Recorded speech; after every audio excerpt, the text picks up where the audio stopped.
Gracias, Ricardo. Previamente o antes de entrar directamente en esa temática de lo que llamamos protocolo, que hoy están de moda los protocolos para distintos tipos de actuaciones o de inserciones o reinserciones en los aspectos laborales de distinta naturaleza y otras cuestiones también. Quería pasar un avisito, que es el siguiente. Una temática que se viene practicando, por lo menos en la ciudad de Buenos Aires, en gran medida, en todos estos años, que yo recuerdo debe ser por lo menos 3 décadas que existen. Y me refiero a los estudios contables periciales, a los estudios de peritos contadores que se agrupan en conjunto, digamos, bajo la dirección de algunos profesionales, generalmente profesionales, y trabajan en forma conjunta, un número de 10, de 15, de 100, de 50, un número variable de peritos. Lo cierto es que esta temática es una práctica que no está reglamentada, que funciona de alguna manera como algo clandestino, ¿no es cierto? Pero que de hecho existe hace mucho tiempo y no desapareció, todo lo contrario, creo que cada vez va tomando más fuerza.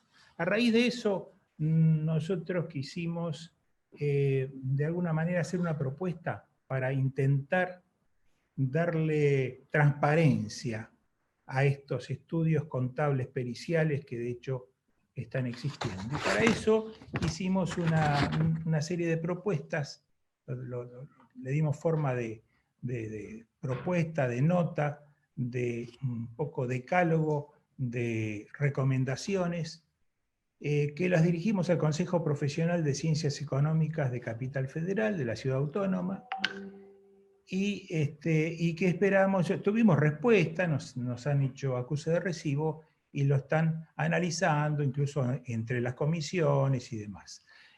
Nada, quería hacer una mención a ese tema, que es algo que existe y no está previsto en ninguna reglamentación. Todo lo contrario, está algo así como prohibido ejercer de esta manera, a diferencia, por ejemplo, de los estudios de auditoría, que funcionan como grandes estudios y delegan sus tareas, y de alguna forma todo está reglamentado y permitido.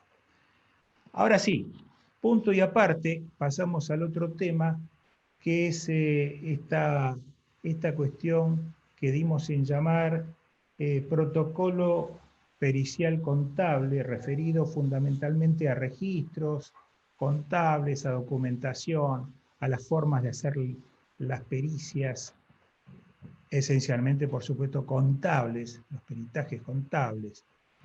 Y esto nace como consecuencia de que, bueno, nace como consecuencia de varios factores. Uno de ellos es la imposición o la utilización creciente de diferentes sistemas contables que dejaron de ser, en algunos casos, los sistemas manuales, de libros rubricados en papel, digamos los libros tradicionales, y que de a poco, primero por algunas normas, muchos recordarán el artículo 61 de la vieja Ley de Sociedades Comerciales, luego esto se recepta en el Código Civil y Comercial actual, vigente, pero más adelante, y hace menos tiempo, también la ley que incorporó a las sociedades anónimas simplificadas, las famosas SAS, que ahora están un poco en tela de juicio, pero que a todo esto después se suma, bueno, la incorporación de las SAS genera sistemas de contabilidad que ni siquiera están en ningún sistema, ni en papel, ni en otro sistema tangible, sino absolutamente en forma, digamos, en las memorias de las computadoras o en sistemas albergados o guardados en mecanismos a los cuales uno no puede tocar, no puede ver, sino a través de algún sistema informatizado. Y a esto se suma ahora, a partir de marzo de este año, la problemática de la pandemia del COVID-19, que, bueno, de alguna manera complica la realización, la continuidad de los peritajes contables, de la tarea pericial, que es lo que a nosotros poco nos toca dentro de lo que es el proceso judicial. ¿Sí? ¿Qué se hace con las pericias? Se paralizan, continúan, siguen como si nada, pero resulta que los profesionales, como todas las personas, tenemos o hemos tenido limitaciones para deambular o para concurrir a los lugares para relevar la información que luego va a servir de base para hacer el peritaje. En fin, hay una serie de cuestiones de orden práctico que lo complican. Lo cierto es que algunos juzgados, frente a estas situaciones, están resolviendo de manera disímil estas diferentes situaciones, que uno, bueno, ordena una cosa, otro da traslado a los abogados de las partes o a las partes para que opinen de cómo debería encararse la realización del peritaje. En fin, hay diferentes situaciones. En algunas se le pregunta al profesional, el profesional dará su opinión, o no la dará, o no sabrá qué responder. Bueno, lo cierto es que quisimos pensar en conjunto, esto nació del propio cambio de opiniones entre los colegas con experiencia en la temática judicial y especialmente la pericial, y no nos pareció mal elaborar alguna serie de propuestas, de sugerencias para, de alguna manera, mantener un equilibrio. ¿Qué equilibrio? Por un lado, cuidar la integridad física, la salud de los profesionales, tema principalísimo, esencial. Y más cuando los profesionales estamos en cierta edad en donde debemos todavía cuidarnos un poco más a raíz de la epidemia que hoy todavía está dando vueltas por el mundo, por Argentina inclusive, pero por el mundo. Esa es la primera cuestión. Claro, frente a esto, claro, uno dirá, y bueno, haré la pericia a través de la información que me envíen por un correo electrónico, por ejemplo, como se hace en algunos casos. ¿Eso es correcto? ¿No es correcto? ¿Está bien? ¿Está mal? Bueno, la propuesta nuestra es, sí, respetar y mantener la integridad física de los profesionales, pero no resignar más de lo necesario en la calidad de la pericia contable, en la calidad de la prueba que se tome en cuenta a los fines del peritaje, más allá de lo razonable, de manera tal de que no se degrade ese peritaje, no se lleve a una información o a un traslado de información que recibimos, automáticamente la trasladamos al juez como si fuese algo que nosotros nos consta, que hemos constatado, que hemos verificado, que hemos comprobado con documentación de respaldo, además de los registros de contabilidad. Es decir, buscar ese equilibrio, digamos, de cuidar los aspectos de salud, pero también cuidar la calidad del trabajo pericial. ¿Por qué? Porque si simplemente nos transformamos en simples transmisores de información que recibimos de la parte interesada, el valor probatorio que va a tener ese informe pericial va a ser bastante limitado, seguramente va a ser bastante limitado. Y esto en algún momento va a traer inconvenientes, porque los jueces resuelven los procesos judiciales en base a las pruebas, y si las pruebas son endebles o son de poco valor probatorio, de escaso valor probatorio, como puede ser una pericia sin verificaciones adecuadas por parte del perito, bueno, esto con el tiempo traerá las consecuencias. Entonces dijimos, bueno, hagamos este protocolo con algunas recomendaciones, y así hicimos, ¿no? De hecho, a los que nos están escuchando les adelantamos que se han inscrito en esta conferencia, les decimos que les vamos a mandar por correo electrónico copia de este protocolo pericial contable. Le vamos a enviar por correo copia del trabajo que hemos hecho. Que no solo hemos hecho un trabajo, sino que además este trabajo está presentado en la Corte Suprema de Justicia de la Nación, toda vez que una de las entidades organizadoras de este evento, que es Contadores Forenses ONG, es una ONG, una entidad que está reconocida y que está admitida por la Corte Suprema como amigos del tribunal, que es una figura jurídica, que ya hemos interactuado en distintas ocasiones. Entonces le hemos acercado a la Corte esta propuesta. ¿Para qué? Para que la analicen, para que en la medida que lo consideren conveniente lo pongan en práctica y que en la medida que resulte posible se los traslade este protocolo a las cámaras de apelaciones que funcionan a nivel nacional o federal o como la Corte lo considere, para que cada uno tome nota. Ahora, ¿este protocolo qué pretende ser? ¿La palabra santa? No, de ninguna manera. Este protocolo es un primer intento, un esbozo de cómo pensamos que se puede trabajar buscando ese equilibrio entre cómo hacerlo a pesar de las circunstancias actuales y cómo seguir operando como peritos en la materia y cuidando los aspectos mínimos sanitarios de los profesionales y de las personas involucradas. Como principio general, le voy a leer solo algunos pocos párrafos. Este protocolo contiene dos partes. Una parte genérica donde se establecen las cuestiones, digamos, básicas de por qué se busca presentar o armar o elaborar este protocolo, que es más o menos lo que yo les he dicho con otras palabras, y una parte específica, en donde en esa parte específica a su vez se abre o se compone de algunas otras partes. Una de ellas es referida a los libros y registros que se llevan en diferentes formas, en la forma tradicional, a los registros digitales, que es otro de los capítulos, a los registros que se llevan por estos nuevos sistemas creados a raíz de las sociedades anónimas simplificadas que mencioné, incluso con la tecnología de blockchain, que es un poco el futuro, hacia dónde vamos.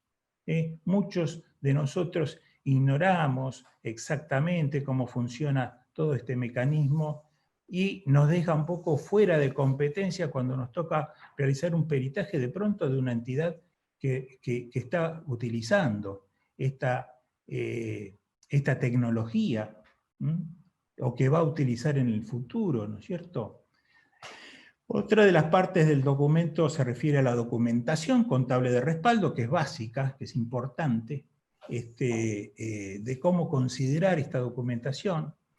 Claro, y esto tiene también diferentes tenores, diferentes grados de trascendencia, en la medida que se trate de documentación clave para la resolución del caso, una documentación que sea la documentación de respaldo que define de alguna forma el proceso, o por lo menos los puntos principales de la pericia que el juzgado estableció, o puede ser una documentación sin mayor importancia, que de pronto no cambie demasiado las cosas. Bueno, no debemos ni podemos actuar de la misma manera cuando se trata de documentación clave que cuando se trata de documentación accesoria y no imprescindible. Entonces, esto es lo que de alguna manera va midiendo el protocolo y va dando recomendaciones en un sentido o en otro.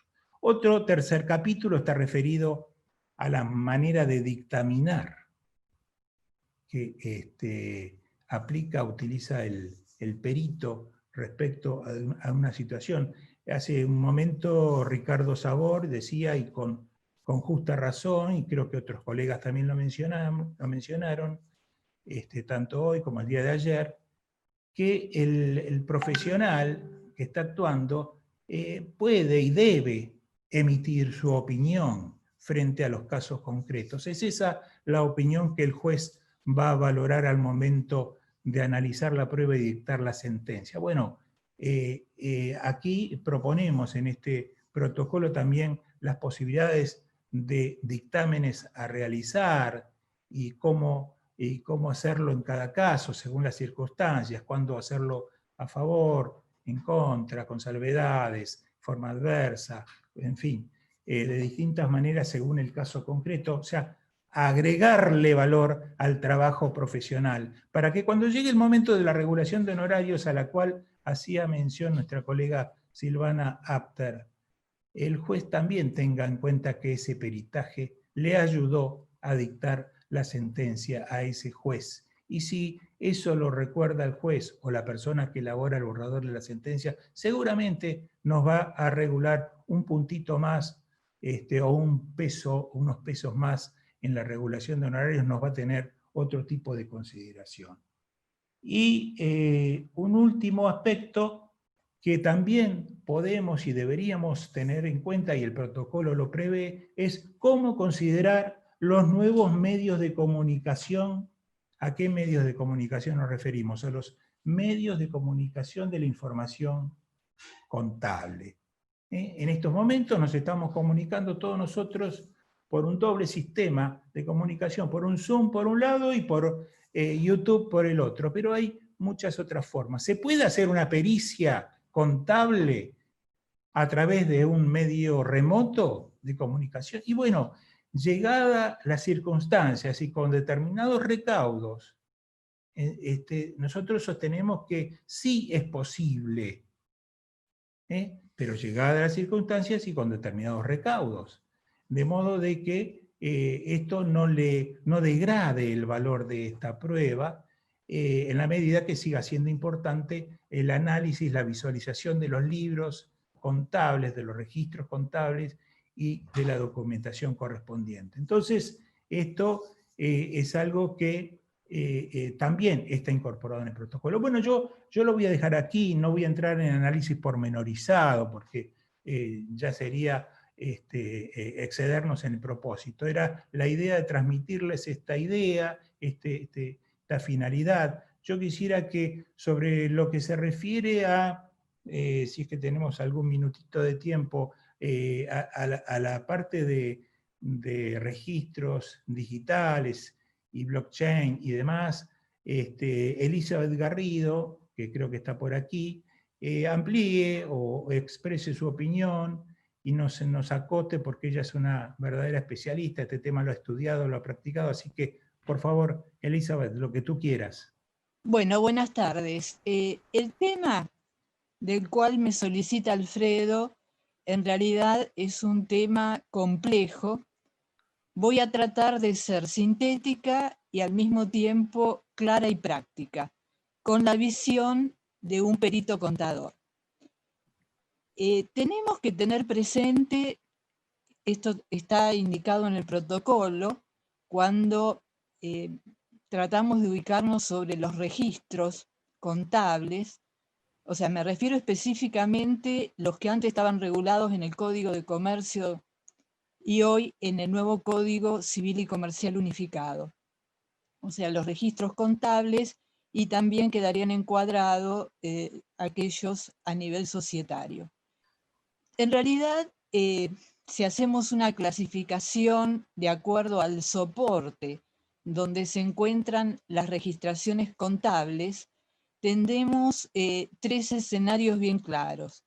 El primero es cuando las registraciones están asentadas en libros encuadernados, foliados y rubricados. En segundo lugar, o sea, el segundo escenario, esto estaba previsto en el artículo 61 derogado en el 2018, o sea, en el año 2018, donde se preveía que las registraciones podían ser productos de ordenadores, medios mecánicos, electrónicos. Y en tercer lugar, hablamos propiamente de los registros digitales. Entonces, desde la función y tarea a realizar de un perito, todos nosotros lo tenemos bien claro, cuando el soporte es un libro, encuadernado, foliado y rubricado, es necesario, imprescindible, contar con el libro para poder hacer un peritaje correcto, dado que del relevamiento que realicemos y las evidencias que tomemos debe ser directo de un libro. O sea, acá no vale fotocopias ni certificadas por escribano, ni simples fotocopias, ni que nos envíen para facilitar, o sea, a través de mails o cualquier otro medio, fotocopias. O sea, todos esos, está de más decirlo, a los que participan en esta reunión, en este evento, que debemos informar en base a los registros. Lo aclaro porque sé que en la audiencia no todos son contadores públicos, hay abogados, hay empresarios, bueno, y nobles profesionales. El segundo escenario que les planteé, en realidad, es cuando quien debe llevar registros contables ha hecho uso de la autorización de llevar sistemas informáticos y el producto de esa registración se asienta en distintos medios que no son libros, sino, por ejemplo, microfilm, CD, DVD, en la nube, un pendrive. Pero acá tenemos que tener presente lo siguiente. O sea, el artículo 61 derogado, hoy tenemos que tener en cuenta el 329 del nuevo Código Civil y Comercial de la Nación para peritar esos soportes distintos a libros. Antes que nada, debemos tener la autorización de IGJ, o sea, o del organismo de personas jurídicas si nos referimos a entes que se encuentren en otras jurisdicciones. Es decir, no vale que perite y, digamos, tenga la mejor de las predisposiciones para informar lo que se requiere si esos soportes no están avalados por la autorización del ente de control societario. Una vez vista esa autorización y en original, lo que corresponde es constatar en el libro Inventario y Balances que haya sido transcripta esa autorización y si es una autorización que data de hace tiempo, ver en ese libro Inventario y Balances asentadas las distintas actualizaciones que pudo tener el sistema para saber cuál es en realidad el soporte del cual ha autorizado IGJ. Ahora bien, utilizado el soporte, por ejemplo un CD, de acuerdo a las normas de IGJ, ese CD debe tener determinadas características. No puede ser un CD regrabable, debe tener un número de serie interno y externo. Esta identificación de cada uno de los CD que pueden soportar los asientos contables de un diario, de un subdiario, deben estar transcriptos en el inventario y balance. O sea que en el libro Inventario y Balance, transcripto los estados contables, el inventario, las notas, anexos, memoria, el informe del auditor, debe constar los números de series para identificar en qué CD está el registro que necesitamos para el peritaje. O sea, son normas de control previas para poder hacer el relevamiento, porque si no, estamos llegando quizás a presentar un informe con datos que pudieron haber sido alterados o manipulados. Es algo que tenemos que tener bien presente, o sea, los distintos pasos, bueno, que he tratado de sintetizar en rigor al tiempo. Y el tercer escenario son los registros digitales. A la fecha tenemos que tener en cuenta que existen tres tipos de registros. O sea, el registro digital es digital, intangible, como dijo hace unos minutos Alfredo. O sea que el registro está, o sea, en el computador. O sea, podemos visualizar lo registrado en la pantalla. Que se imprima un registro digital no es lo correcto, porque el registro digital es el intangible. Los asientos que quizás son impresos en papel para trabajar con facilidad, tenemos que tener en cuenta que, a ver, los expositores de esta reunión no somos nativos tecnológicos, estamos más familiarizados en trabajar con papel que no mirando continuamente pantallas. Con respecto a esto, tenemos que tener en claro que si imprimimos, debemos ser nosotros, los peritos o algún asistente que imprima el registro digital. ¿Por qué? Porque si el ente a peritar nos quiere facilitar para demostrar buena predisposición al perito, para que no tenga que estar mucho en el ente o distintas otras cuestiones, no tenemos que aceptar ello. O sea, nosotros, con respecto a los registros digitales, lo que antes me negaba con los libros tradicionales, ahora es lo que requiero. El registro digital, para hacer ciertas verificaciones si ese registro digital cumple con las normas del ente de Contralor en el ámbito de CABA y GJ.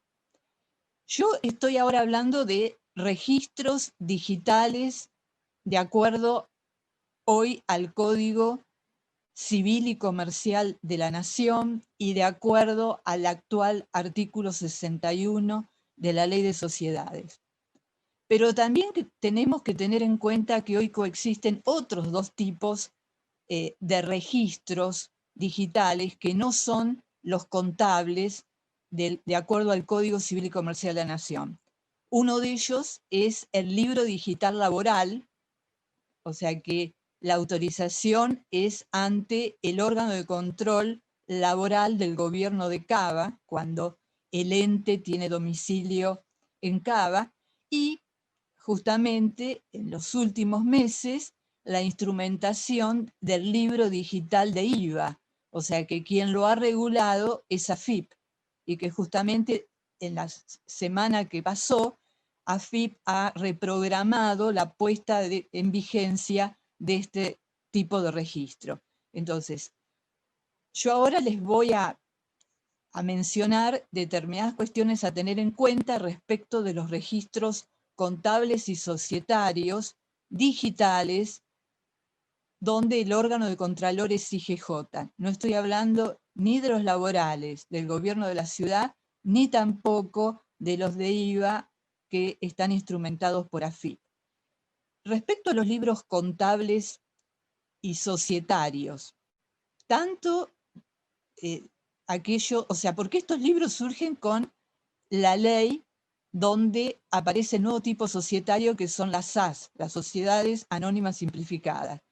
Es cuando se instrumenta propiamente el registro digital, que no tenemos que confundir con los soportes autorizados por el artículo 329 del Código Civil y Comercial de la Nación. Posteriormente, modificada la Ley General de Sociedades, el actual artículo 61 permite que aquellas sociedades que ejerzan la opción de llevar registros digitales deben amoldarse, acomodarse a toda la legislación pertinente para las SAS. Desde la función del perito, o sea, supongamos, lo hago a través de un ejemplo para ser sintética y en rigor al poco tiempo que tenemos por si se corta la transmisión. Supongamos que necesito peritar el libro digital diario. Bueno, para ello, lo que voy a exigir que me exhiban el archivo digital.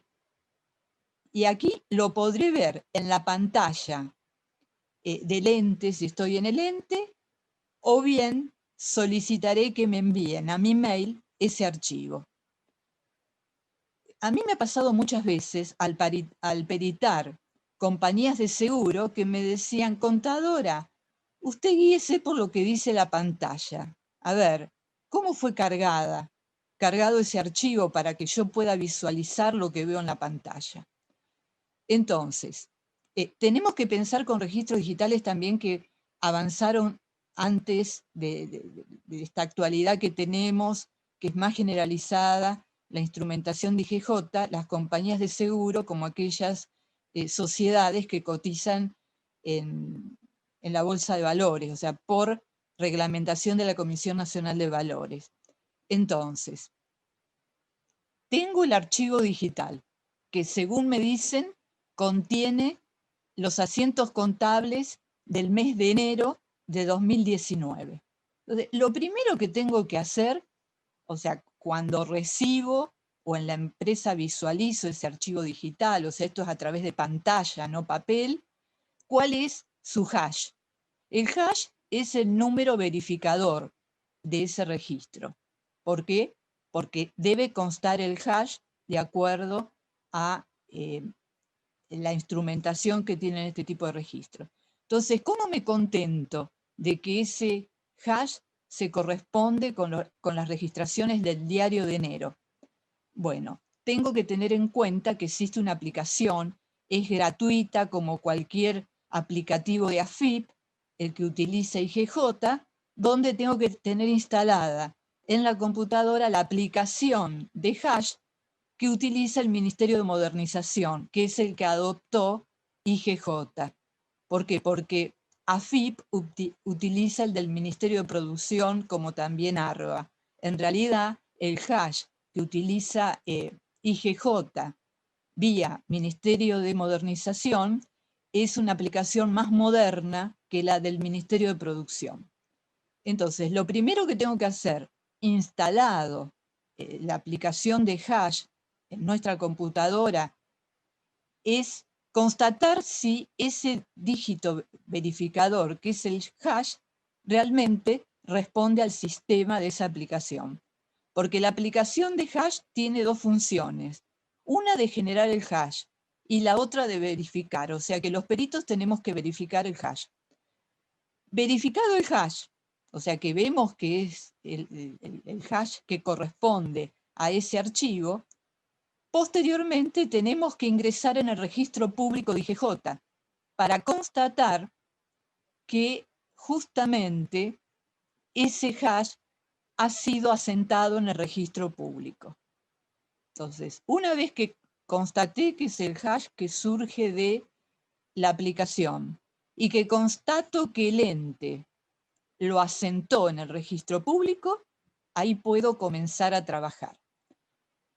Para ejemplificarles, cuando hablábamos del libro en papel, el proceso era el siguiente. Se iba a la librería, se compraba el libro, se rubricaba y posteriormente se comenzaba a sentar, o sea, a hacer los distintos asientos contables. Con los registros digitales, el proceso es totalmente inverso. Primero, utilizo, sea cualquiera de los programas de contabilidad, no quiero hacer publicidad, pero a ver, Tango, Begerman o cualquier otro.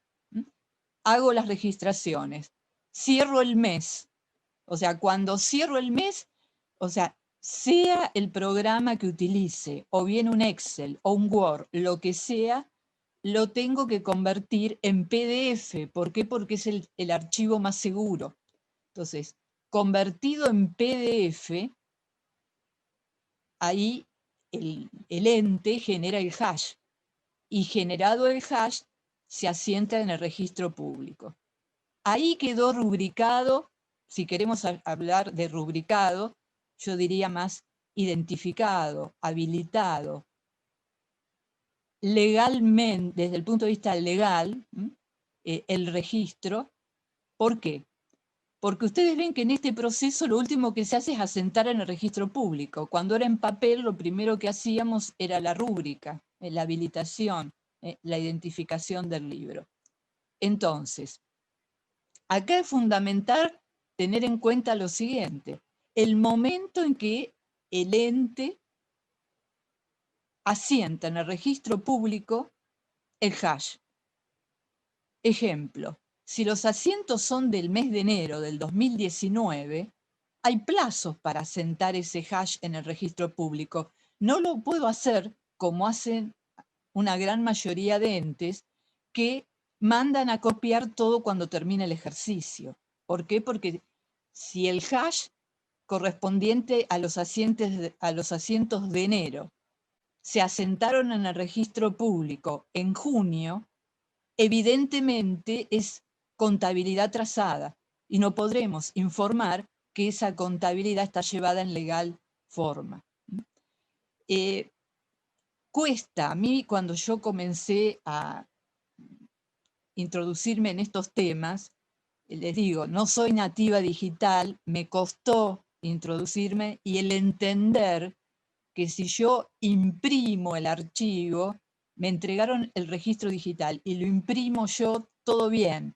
Ahora cuando el ente quiere ser facilitador y entregarme las impresiones, tengo que dudar. ¿Por qué? Porque me pudieron haber cambiado la información, manipulado, cambiado registros, asientos. O sea, yo no sé si soy clara, entiendo que es un tema nuevo que puede resultar complejo, como a mí me resultó en un comienzo, pero les puedo asegurar que yo era una gran defensora del papel, pero todos sabemos cuántas veces como peritos nos han exhibido denuncias de extravío, de incendio, de inundación, de terremoto, y el libro no existía. Entonces, ¿qué podíamos informar? Teníamos el escenario, uno de los escenarios que les comenté ayer. Tengo la documentación, pero no están los registros. Al no tener los registros, hay un factor que es el de integridad totalmente debilitado. ¿Voy a hacer la contabilidad? Si en realidad no sé si tengo la integridad de la información del mes o del ejercicio que corresponda. Entonces, estas cuestiones las tenemos que tener en clara.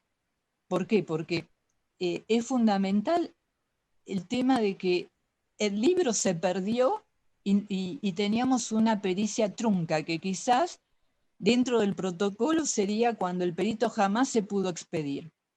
Ahora, cuando tenemos el registro digital, en realidad tenemos el indicio al haberse asentado el hash en el registro público, ¿cuándo se asentó? Y ahí ya tenemos indicio de contabilidad trazada o no.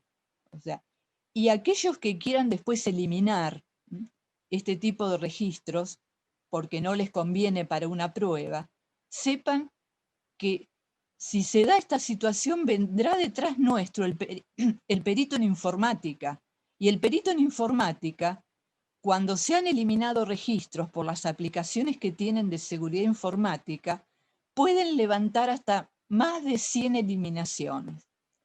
Así que siento hoy en día que es mucho más seguro el registro digital y no el de papel, a pesar de que en un principio yo era defensora de la del papel. Bueno, Ricardo me está marcando que ya tengo tiempo en contra, van a ser las 19:20 horas, o sea, estamos por demás de excedidos. No sé si hay tiempo para resolver alguna consulta. Si no me entendieron mucho, porque sé que dije muchas cosas, por lo menos dejarles la inquietud, que es el desafío que tenemos por delante, porque con esto de la pandemia, la cuarentena, se nos vino la virtualidad encima. Y como peritos vamos a tener que tener las habilidades como para poder hacer y seguir haciendo buenos peritajes, pero constatando debidamente los soportes registrales correspondientes. Buenas tardes a todos y gracias por el tiempo de más que me han brindado. Muchas gracias, Elizabeth. Ahí te pasé dos preguntas, no sé si las podrás ver en tu pantalla, que son comentarios breves. Mientras, no sé si las podés leer o querés que las leamos juntos. Dicen lo siguiente: ¿qué tratamiento dinámico se puede dar a los libros digitales cuando una aseguradora es citada en garantía? Creo que ya lo contestaste en tu exposición. Y la otra: el libro de IVA digital no es un libro ni es contable, dice solo el reemplazo del CITI. Bueno, no sé si vale la pena, si querés aclarar algo más. Bien. Sí. Y un minuto con respecto a la última pregunta. O sea, como peritos tenemos que tener en claro que tenemos registros contables, registros o libros societarios, registros tributarios y laborales. O sea, Libro digital IVA es un libro fiscal, pero quizás en un peritaje, de acuerdo a lo que nos solicite el juez, es de suma importancia tenerlo como elemento de relevamiento de información necesaria para responder y ayudar al juez para su dictado de sentencia. Nada más. Bueno, muchísimas gracias. Perdón, Alfredo. No, solo una línea con respecto a la primera pregunta, y esto está previsto en el protocolo. Me refiero a la pregunta sobre la compañía de seguros, seguramente se trata de alguna póliza. La cuestión es así en general. Si el documento o el registro que estamos peritando no es un tema controvertido. ¿A qué me refiero? Si la compañía de seguros acepta la responsabilidad porque supongamos que es demandada o codemandada en un expediente y acepta que tiene cobertura sobre la cuestión que está en litigio, bueno, allí la tarea del perito no requiere ser tan profunda, tan cuidadosa, tan detenida. En cambio, si de pronto la compañía de seguros niega esa cobertura, bueno, la situación es diferente. De esto se trata el protocolo. El protocolo lo que pretende es que los profesionales apliquen su propio criterio frente a la casuística puntual. No establece fórmulas generales de aplicación para todos los casos. Para eso, por supuesto, el perito tendrá que haber dado una leída al expediente, o por lo menos las piezas más importantes del expediente, la demanda, contestación de demanda, algunos de los elementos. Y piensen ustedes, y esto no lo hemos tratado en este evento, pero piensen que cuando se trata de temas de contenido penal, cuestiones criminales, en donde hay, por ejemplo, altos o importantes empresarios sometidos a juicio penal que pueden ser condenados, o funcionarios públicos de altísimo nivel que pueden estar involucrados en casos delicados y pueden recibir condenas de muchos años. En todos estos casos es muy factible, es muy posible, y esto ha ocurrido muchas veces, que se intente llevar agua para su molino, es decir, de alguna forma manipular la prueba para que dé un resultado determinado. Para eso entonces el perito oficial o el perito de parte o el perito que corresponda, debe tomar todos los recaudos necesarios para que no lo pasen por encima, sino que se emita un dictamen pericial ajustado a derecho, ajustado a las normas de contabilidad, etc. De esto se trata. Quiero entonces, no sé si ya lo he dicho al principio, pero si no, lo reitero, todos van a recibir una copia de este protocolo y también junto con esa copia del protocolo van a recibir la posibilidad de hacer las recomendaciones o sugerencias que deseen formular, porque esto del protocolo elevado a la Corte Suprema es, digamos, la versión 0, por decirle o llamarla de alguna manera. No pensamos que de ninguna forma esto está cerrado, todo lo contrario. Habrá una versión 1, 2, 3, 5, lo que sea necesario. Iremos mejorando este protocolo en la medida que la experiencia que vayamos haciendo y los aportes que vayan efectuando los colegas así lo hagan aconsejable. Así que, por favor, envíenos no la casuística, sino las recomendaciones de modificación o de ampliación o de contemplar ciertos casos. El propio Ricardo Domingo me decía antes de empezar, sí, bueno, pero este protocolo no prevé la situación puntual de los interventores judiciales. Y tiene razón, no está previsto. No está previsto cómo puede llegar a actuar un interventor recaudador, un interventor vedor, un interventor, un administrador judicial. No, no está previsto nada de eso. Tampoco aspiramos a tanto en principio. Bueno, quizás ese puede ser otro capítulo. Así que, nada, si no hay otra cuestión, ¿qué te parece, Ricardo, si vamos cerrando el evento? Porque ya se hizo una hora bastante avanzada. ¿Estás de acuerdo, Ricardo?